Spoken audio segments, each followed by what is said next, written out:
Hello, this is Michelle Donahoe with the DeKalb County History Center. I'm here today to provide you with a few tips about how to take care of your family treasures. Today is going to be an overview and provide just some details about the do's and don'ts of preserving paper documents that might be part of your personal collection. So first of all, for anything that you have in your personal collection here that you are concerned about taking care of, remember that if you're comfortable, those materials are comfortable. That means that you probably don't want to store these items in your attic or your basement. It also means that you want to keep them away from light, humidity, pests. Again, anything, if you're not comfortable with, you don't want to be hanging out in the attic in the summer or in a damp basement in the winter, your artifacts, photos, and family treasures aren't either. So now we're going to go take a closer look at some different items from our archival collection.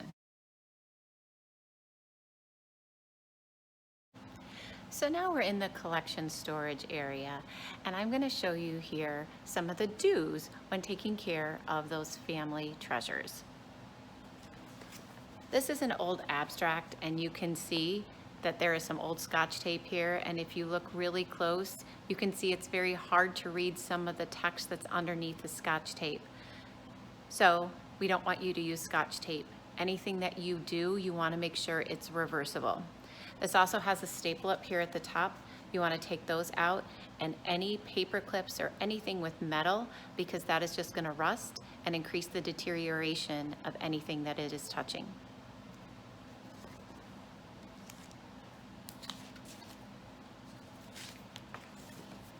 Next, you want to make sure that anything is stored flat. So here, this letter doesn't look too bad, but if you look at the back side of it, all the spots here where this piece of paper was folded are weakened. So to keep this whole document strong, we're going to have it laid flat, and here it's in a plastic sleeve. So if you want to look at the original, you're not going to damage it in case your fingers are dirty.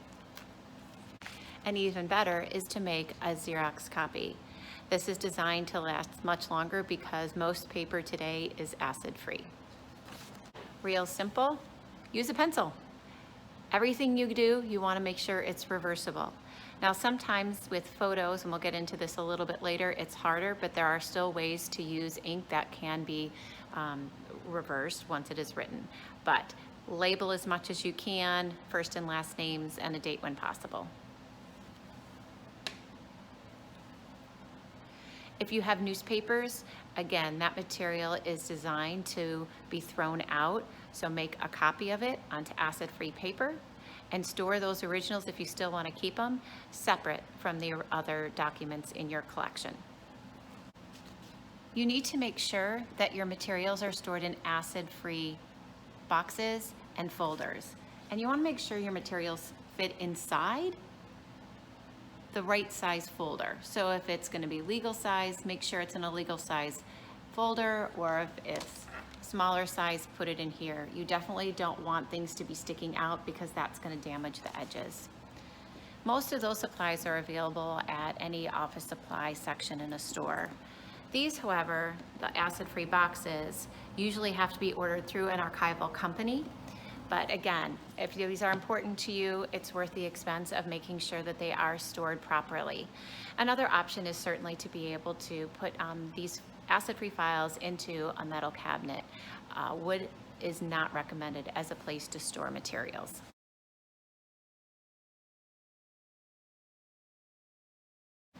Now on to the don'ts. Don't laminate your materials. Here is a piece that is laminated. It's not reversible. This is made with heat, which can also damage your items, as well as a residue that is on the plastic that will also cause damage over time to your original. If you want to make a color copy and laminate it, that's perfectly fine.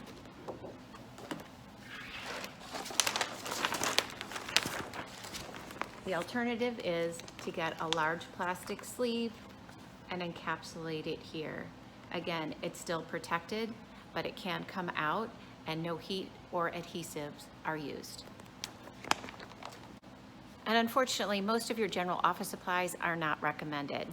Don't use metal paper clips.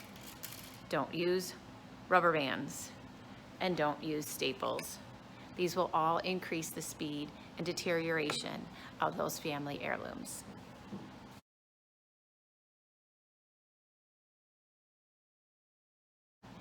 So finally, to summarize, if you want to preserve your family heirlooms, if they're comfortable, you're comfortable.